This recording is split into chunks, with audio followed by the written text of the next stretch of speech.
C'est l'heure du Koumé News. Bonsoir à tous. Voici les titres de l'actualité cette semaine. À la base, l'église du quartier général a organisé le samedi 29 février dernier son premier séminaire de formation des dirigeants pour le compte de cette année 2020. Concernant l'œuvre dans la nation, l'église de Yaoundé a reçu le samedi 29 février dernier la visite du pasteur Théodore Andossé, leader mondial de la communauté missionnaire chrétienne internationale, pour leur rencontre annuelle de planification. Et à l'international, une croisade d'évangélisation a été organisée au Nicaragua, en Amérique latine, dans la mouvance du décollage de la phase 3. C'est tout pour les titres, chers téléspectateurs. La suite dans un instant.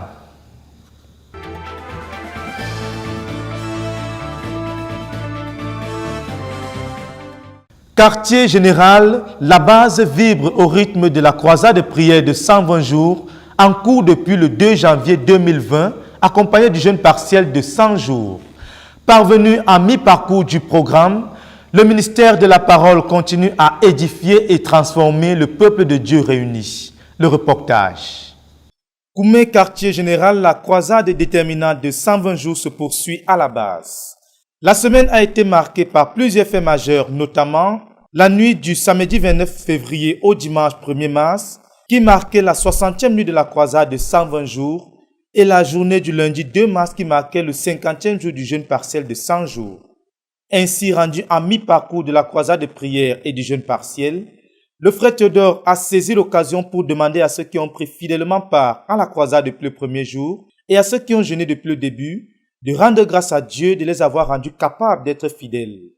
Et il a également conduit les saints à prier pour que le Seigneur renouvelle physiquement ceux qui jeûnent et qu'il renouvelle physiquement et spirituellement ceux qui prient. La nuit du dimanche 1er mars au lundi 2, le leader, poussé par l'Esprit, a posé la question de savoir pourquoi jusqu'ici, plusieurs n'ont pas demandé à Dieu les dons spirituels dont ils ont besoin. Il a poursuivi en relevant le fait que les gens ne demandent pas les dons spirituels parce qu'ils ne connaissent pas leur appel, ce que Dieu attend d'eux étant déterminés à accomplir cela. Car, a-t-il dit, quand tu sais clairement ce que Dieu attend de toi, tu vas lui demander les dons que tu n'as pas et dont tu as besoin. Et quand une personne a les dons spirituels dont elle a besoin pour son ministère, ça change tout. Car, même dans ses faiblesses, quelque chose de Dieu sortira d'elle. Le frère Théodore a également relevé le fait que, une autre raison pour laquelle les gens ne demandent pas les dons spirituels, c'est qu'ils ne rendent pas compte. Another reason why many people don't ask God for spiritual gifts. Une autre raison pour laquelle les gens ne demandent pas à Dieu les dons spirituels is because they are not accounted. Si tout ce que tu fais, tu ne prends pas la peine de confronter ce que tu as fait, c'est-à-dire de mesurer effectivement ce que tu as fait. Il y a des lacunes et des échecs dans lesquels tu vas vivre avec contentement parce que personne ne te juge et parce que tu ne te juges même pas non plus toi-même. Qui a compris? Pour les dons spirituels, quelqu'un a besoin de se juger lui-même, de savoir que je suis en train de faillir ici. Donc quand il y a des problèmes et on a tendance à blâmer tel, à blâmer tel, à blâmer tel, quand des choses se gâtent entre mes mains et j'ai la possibilité de dire c'est la faute de tel, c'est la faute de tel, c'est la faute de tel. Au juste, toi-même tu attends quoi de toi-même? Quand on peut repousser tous les échecs, on attend quoi de soi-même? On va confronter alors que on a besoin de quoi parce qu'il y a tel aspect de mes responsabilités pour lesquels je ne suis pas à la hauteur. Le leader a donc conduit les saints à prier pour que les frères désirent les dons spirituels et qu'ils aient un engagement désespéré à faire toute la volonté de Dieu qu'ils connaissent. Ainsi, ceci est un facteur déterminant en cette phase 3 où la volonté de Dieu est connue, savoir l'implantation d'1 million d'églises de maisons de 50 à 100 membres dirigées par 1 million de faiseurs de disciples qui obéissent au message de Berthois. Puisse donc le Seigneur répandre sur son peuple de la CMCI de Koumé jusqu'aux extrémités de la terre la faim pour les dons spirituels afin que chacun soit capacité pour apporter la pleine satisfaction à Dieu par une obéissance totale, accompagnée de performances inhabituelles pour l'accomplissement de ce grand but au-devant de nous. Dokume pour la RTVC, Dan Josué Mouloula Beko. Toujours à la base, l'église du quartier général a organisé le samedi 29 février dernier son premier séminaire de formation des dirigeants. Au total, 90 participants ont répondu présents à la rencontre sous la direction du pasteur Alphonse Tawet, dirigeant de la province spirituelle du quartier général. Jacques Cotier nous donne la quintessence de la rencontre dans ce reportage. L'église du quartier général a organisé son premier séminaire de formation des dirigeants ce samedi 29 février 2020 à Koumé. Il a rassemblé environ 90 participants venus des différents centres de l'église du quartier général. Dirigée par le pasteur Alphonse Tawet, cette rencontre a permis de communiquer le but de l'année 2020 et de présenter aux dirigeants rassemblés leur matériel de travail. Le travail des dirigeants de l'église du quartier général en 2020, tel que défini par l'orateur de cette rencontre, sera subdivisé en deux parties. La pénétration de 1000 nouvelles localités et nouvelles maisons et la consolidation de 1000 églises de maisons. On a fait le point sur le recrutement des personnes constituant les deux équipes. Il est ressorti que l'équipe de pénétration enregistre déjà 55 personnes alors que l'équipe de la consolidation compte 92 pasteurs. Le dirigeant du QG a déclaré, je cite, « Nous devons tout faire pour que tous ceux qui ont cru pendant nos sorties d'évangélisation et qui ont été comptés dans les 110 000 membres de l'église du quartier général soient établis et utiles à la vision. » Ce n'est pas la volonté de votre Père qui est dans les cieux qu'il se perde un seul de ses petits. Pourquoi le Seigneur prend une tournure négative? Pourquoi il n'a pas dit de même? C'est la volonté de votre Père qui est dans les cieux que personne ne se perde. Il a pris une tournure négative. Ce n'est pas la volonté. Il n'a pas dit la volonté de Dieu. Il a dit la volonté de qui? Donc, il nous interpelle dans nos émotions. Ce n'est pas la volonté. Comme s'il disait ça en pleurant. Donc Jésus, peut-être il était en train de dire avec des gestuels, « Oh, mes disciples, vraiment, comme je vous dis là, ce n'est pas la volonté de votre Père qui est dans les cieux un seul de ses petits se perd. Ce n'est pas la volonté. » À cet effet, il a présenté aux soldats réunis leur matériel de travail appelé au QG le guide Magnon, qui est un guide pédagogique sur établir les jeunes croyants et enraciner les églises de maison, produit par CPH Koumé. Ce manuel du faiseur de disciples a été reçu et dédicacé pour l'accomplissement de notre but. Après que chacun ait reçu sa copie personnelle, la présentation du contenu et de la structure du livre a pris une place importante car, selon le dirigeant de la rencontre, nous voulons produire des pasteurs, des disciples qui sont des ministres compétents de la Nouvelle Alliance. Raison pour laquelle il a commencé directement un cours d'initiation à l'utilisation de ce livre. Il est ressorti de ses explications que ce n'est pas un livre pour les brebis ou les jeunes convertis, mais pour les faiseurs de disciples. C'est sa source d'inspiration, c'est son guide, c'est le guide du disciple pour exprimer sa spiritualité, c'est son matériel d'expérimentation. Ces 4 heures de travail se sont achevées autour d'un bon repas. Un des participants à cette rencontre nous livre ses impressions. Je m'appelle Slatia David. L'une des choses qui m'a marqué sur ce séminaire, ça concerne l'autorité. J'ai été beaucoup baigné pendant les interventions de plusieurs personnes. Auparavant, j'étais un peu embrouillé par rapport à ce qui concerne l'autorité, mais je connaissais la hiérarchie. Mais il y avait cette autorité finale qui devait être réelle pour moi. Mais j'ai reçu cette autorité finale à partir de cette réunion aussi.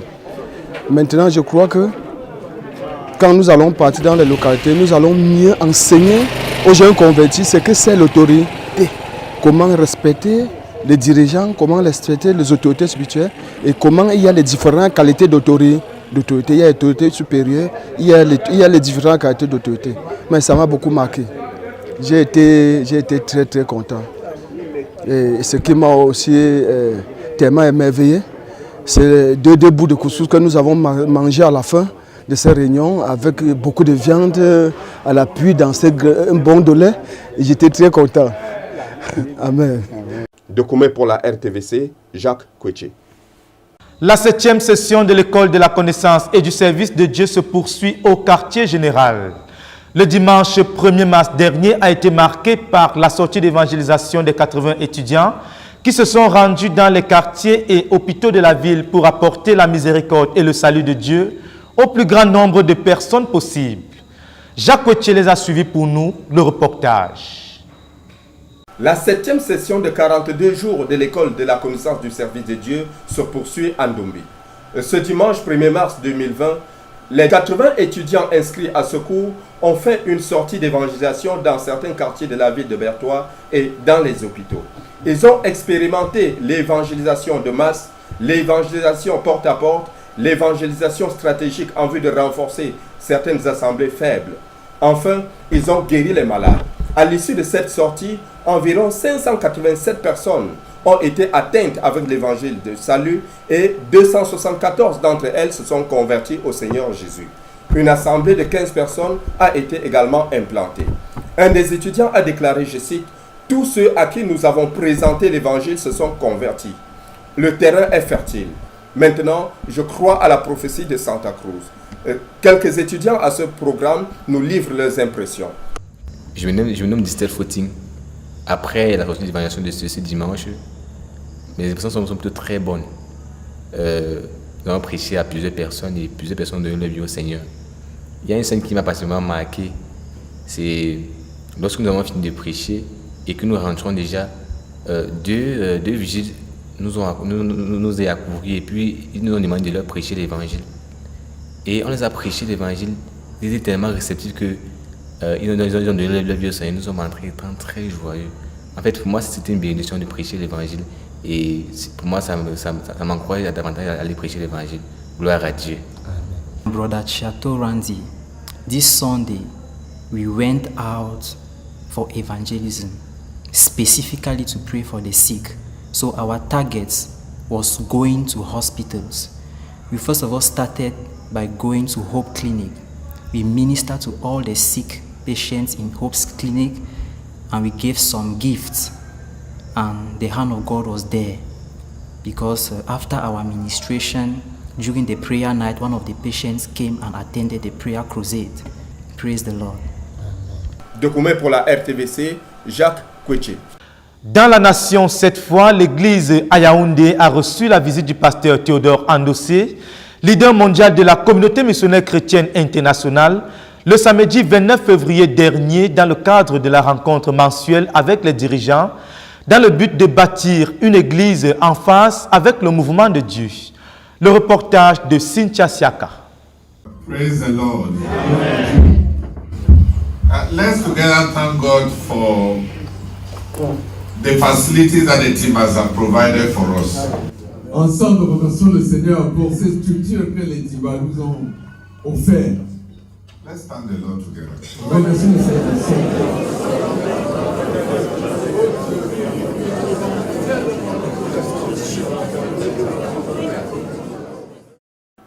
C'est par ces paroles pleines d'encouragement et de vie que le pasteur Théodore Andossé a débuté la 3e rencontre avec les dirigeants de l'église à Yaoundé après le retour à la maison paternelle du pasteur Joseph Bisson en novembre 2019. Prenant l'exemple sur le couple Timba, le pasteur Théodore Andossé a amené les frères rassemblés à rendre grâce à Dieu pour les différentes maisons qui ont écrit l'histoire dans l'église à Yaoundé. C'est une longue tradition, a-t-il dit, des gens qui se donnent et qui donnent leur maison.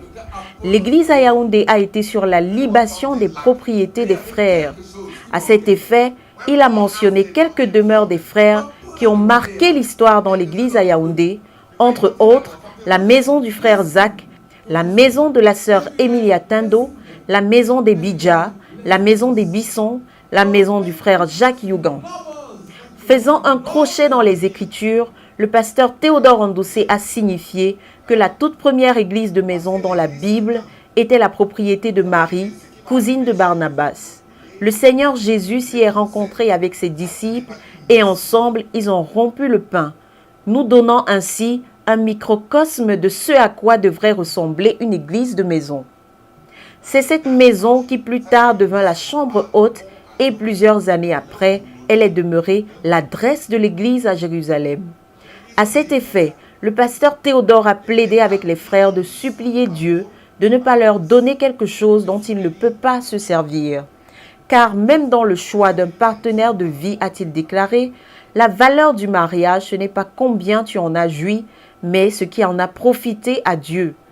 Tout comme Daniel, ton emploi doit être utile à Dieu. Mardoché, Néhémie et Esther se sont servis de leur position pour être utiles à Dieu. Après cette brève exhortation, le pasteur Théodore Andossé est entré dans le vif du message du jour qui consiste à étudier l'église d'Éphèse comme un prototype de ce à quoi devrait ressembler l'église à Yaoundé en tant que base évolutive.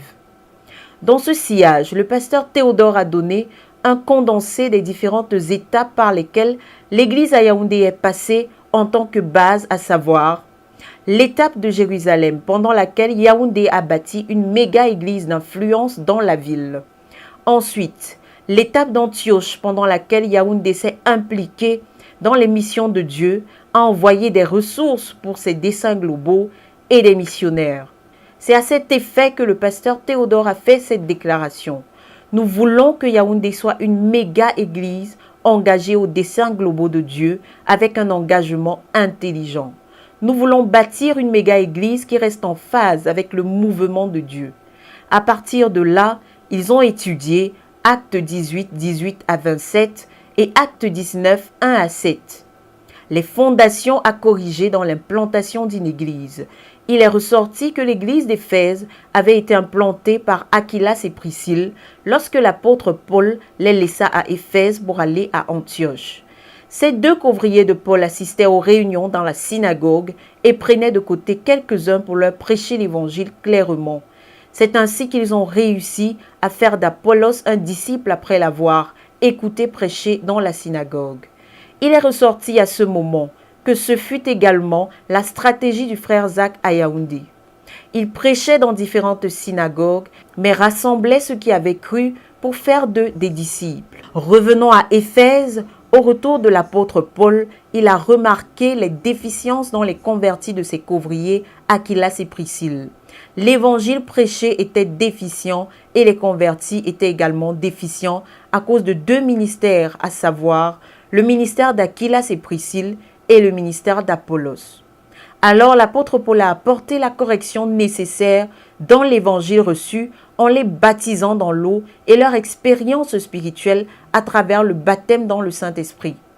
En outre, les vecteurs qui font la fondation d'une église sont les implantateurs de l'église, l'évangile proclamé et l'expérience spirituelle des convertis. Ainsi donc, ceux qui prêchent l'évangile doivent être aidés. Si nous voulons aller loin, nous devons corriger les fondations en prêchant l'évangile à nouveau. C'est le besoin le plus pressant à Yaoundé. Par ailleurs, à partir de certains passages dans la Bible, le pasteur Théodore a montré les facteurs qui entrent dans l'implantation d'une église. Matthieu 7, 24 à 27. L'obéissance à la parole de Dieu. Matthieu 16, 17 à 19. Dieu bâtit sur la révélation et Dieu bâtit sur les hommes. Corinthiens 3, 10 à 15. L'unique fondation, c'est Jésus-Christ. Éphésiens 2, 19 à 22. La fondation, c'est les hommes et Christ. 1 Corinthiens 4, verset 17. La relation avec Christ. Nous bénissons l'Éternel notre Dieu pour une rencontre si profonde et riche. Bien évidemment, après avoir nourri leur esprit avec l'excellent ministère du pasteur Théodore Andossé, les dirigeants réunis ont dégusté avec beaucoup d'appétit le repas destiné à fortifier leur corps. Ils sont repartis pour leurs demeures respectives, remplis de force et de sourire. De Koumé pour la RTVC, je suis Cynthia Siaka. À Douala, l'église a organisé le dimanche 1er mars dernier son traditionnel service conjoint. Au total, 3000 croyants environ se sont rassemblés pour prendre part à la rencontre qui a été marquée par de véritables moments de réjouissance. Le reportage de Yacine Bekolo.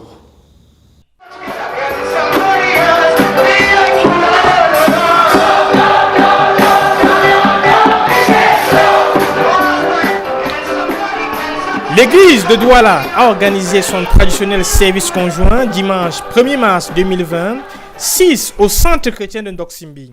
Plus de 3000 personnes ont fait le déplacement, notamment des jeunes convertis venant des localités de Yabassi, du Mungo et des villages environnants. Depuis le retour de la convention, le pasteur Martin Fatélé a été enseigné sur Jésus notre modèle, sur la vie de Jésus et ses implications. Ça a été aussi notamment le thème de ce John Service. Une vingtaine de personnes se sont repenties et se sont fait baptiser. Et d'autres sont ajoutés à eux au point où nous avons eu 34 baptêmes, ce John Service-là. Le point tournant de ce service conjoint a été la séance des bénédictions faites par les anciens envers le peuple de Dieu. Nous ne pouvons que bénir le Seigneur pour sa main étendue sur l'église de Douala. Louez l'Éternel, car il est bon, car sa miséricorde durera toujours. Pour la RTVC, je suis Hassan Bokalo. Toujours dans la nation, l'impact de la convention se fait ressentir dans la province spirituelle des universités à Maroua, où une équipe de conquête constituée de 20 personnes, sous la direction du pasteur Étienne Dagasso, s'est résolument mise au travail. Notre reporter a suivi pour nous l'expédition. La Convention mondiale Koumé 2019 a profondément affecté la PSU Maroua, au point où le dirigeant de cette PSU, le pasteur Dagasso Étienne, a réparti les disciples en équipe de travail pour faciliter la conquête des âmes et l'implantation des églises. En effet, après avoir mis en exécution l'enseignement sur être disciple et faire des disciples, ces petits groupes de disciples de 20 personnes se sont répartis en départements comme au quartier général, avec les départements tels que le département de l'évangélisation, le département de la prière, le département du jeûne, le département des cours bibliques par correspondance, le département des groupes d'études bibliques, le département de la bibliothèque et la formation des disciples. Mais avant la Convention mondiale Koumé 2019, pendant la période du 6 octobre 2019 au 31 décembre, soit sur une période de 3 mois, cette équipe restreinte a eu 16 rencontres. Le département de prière a ainsi répertorié 118 heures de prière en tout. Ils ont prêché l'évangile à 913 personnes et conduit 118 personnes au Seigneur. 600 traités ont été distribués et 24 Nouveaux Testaments. Tout ceci fut réalisé avec des sorties dans les amphithéâtres, les sorties individuelles, les séances d'études bibliques et les cours d'études bibliques au campus pendant la même période. Ils ont aussi investi 3 jeunes de 7 jours complets et 2 jeunes de 3 jours complets et 92 jours partiels.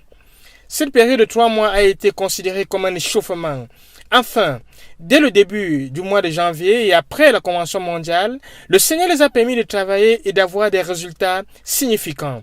Ils ont ainsi pu évangéliser 1097 personnes et ont conduit 445 personnes au Seigneur. Les groupes d'études bibliques prennent de plus en plus de l'impact et de la notoriété au campus. En définitive, ils ont 6 groupes d'études bibliques, une assemblée de maisons et un cours d'études bibliques au campus. Le Seigneur les a permis ainsi d'investir 245 heures de prière, 3 minutes et 13 jeûnes de 3 jours complets pour ce but. La phase 3 est vraiment lancée. Les frères de la PSU Maroua sont en train de l'expérimenter. En effet, mardi 11 février 2020, ils ont organisé un pique-nique évangélique. Le Seigneur a permis qu'ils puissent mobiliser 117 personnes et 53 personnes ont été sauvées. Nous nous joignons au Sémeur du Gabon pour dire ce que Dieu fait me merveille, ce que Dieu fait me dépasse. Pour la RTVC, je suis Hassan Bokalo. L'actualité internationale, quant à elle, a été marquée principalement du côté du Mali par la visite de travail des membres de la FESIDEF venus de la France et qui se sont rendus à la Hope Clinic située dans la localité de Nosombougou. Elle a également été marquée cette fois du côté du Nicaragua en Amérique latine par une croisade d'évangélisation qui a eu lieu du 6 au 10 février dernier, organisée par le frère Ralph Ndjine et son équipe. Le condensé dans ce reportage de Yacine Bekolo. La Fédération des seniors internationaux pour le développement abrégé, la FESIDEF, a organisé une mission de travail au Mali pour apprécier le projet de santé de la Hope Clinic Mali. Koulikoro est la 2e région administrative du Mali. La capitale de cette région est Nosombougou. Elle est située à 70 km au sud de Bamako et à 50 km de Kolokani, la 2e grande ville. C'est dans cette ville que le pasteur Jean-François et Rosé Dogué, accompagné de Georges et Yolande Goudoté de la FESIDEF et une équipe de médecins, se sont rendus non seulement pour une campagne de santé, mais pour voir l'évolution des constructions des structures de la Hope Clinic Mali. Cette région est très désertique et les conditions climatiques sont très rudes. Il n'y a pas de structure de santé. La plus proche est soit à Kolokani à 50 km, soit à Bamako qui est à 70 km. Les soins de santé sont absents dans cette localité, ce qui a poussé la Hope Clinic Mali à y organiser des campagnes de santé. Notons qu'il y a une grande participation des populations à ces campagnes de santé pour avoir accès à des soins de santé de qualité. La visite a eu lieu sur la Hope Clinic. Les murs de cette structure sont déjà élevés. Il y a un besoin d'alimentation en eau potable et des besoins pour terminer cette structure avec les annexes. Les populations sont impliquées dans la construction de cette Hope Clinic. En effet, elles ont offert 25 hectares à l'église et elles ont aussi construit un puits d'eau avec des matériaux locaux. Et elles ont permis ainsi à élever les premiers murs de l'hôpital. C'est vraiment un grand modèle de participation communautaire. Louez l'Éternel car il est bon, car sa miséricorde durera toujours. Une croisade d'évangélisation a été organisée par le frère Ralph Djiné et son équipe dans 2 nations de l'Amérique latine, notamment au Nicaragua et au Guatemala, pendant la période du 6 au 10 février 2020. C'est dans une atmosphère de louange et d'adoration que le pasteur Ralph Djiné et ses frères... C'est dans une atmosphère de louange et d'adoration que le pasteur Ralph Djiné, un des ministres assistants du frère Théodore Ndossé, accompagné de nombreux frères, ont visité les villes de Managua, la ville de Jinotega, la ville de San Benito et enfin la ville de Jalapa pour prêcher l'évangile, gagner les âmes et implanter les églises. Nous ne pouvons que bénir le Seigneur pour l'impact de la convention. Hello, hello, hello, hello. Here we are the team. We are here on our 4th day of our campaign. With the team here, like you can see, we're ready to take over this area. We are all fully equipped. You can see our van in the background, on the background. So we are ready to take over this area for Christ. The goal of today is 30,000, 30,000, 30,000, 30,000. So we want you to continue to pray for us. We want you to pray with us because we have to reach that goal today. Hallelujah. This market, we are taking over the market, 30,000 today. And we will be preaching the gospel from 9 to 6 o'clock. So it's operation 10 hours non-stop. 10 hours non-stop. Let me show you a van. So the van is there. The van is packed back there, as you can see. So we will be proclaiming the gospel from now until 6. Take over the market. Even the children are here. You can see the children. Israel is here. He's 9 months old. He's on the mission field. We have all the ministers here. Really to proclaim. Ready to proclaim. See them. They're yeah, even the brethren. You know, this is a pastor. He's pastor of church. You know, he's ready to proclaim the gospel. As you can see, those are little kids. Ready to proclaim the gospel. Hallelujah. Look and see this little one. Very, very little. They are here to preach the gospel as well. And this little one also, my God, he's here to proclaim the gospel. So, Nicaragua for Jesus. Nicaragua for Jesus. Nicaragua for Jesus. We love you and continue to pray for us. We'll give you the report by the end of the day. Amen. Nous sommes parvenus au terme de cette présentation, chers téléspectateurs. Rendez-vous la semaine prochaine pour une autre édition de l'actualité. D'ici, restez bénis.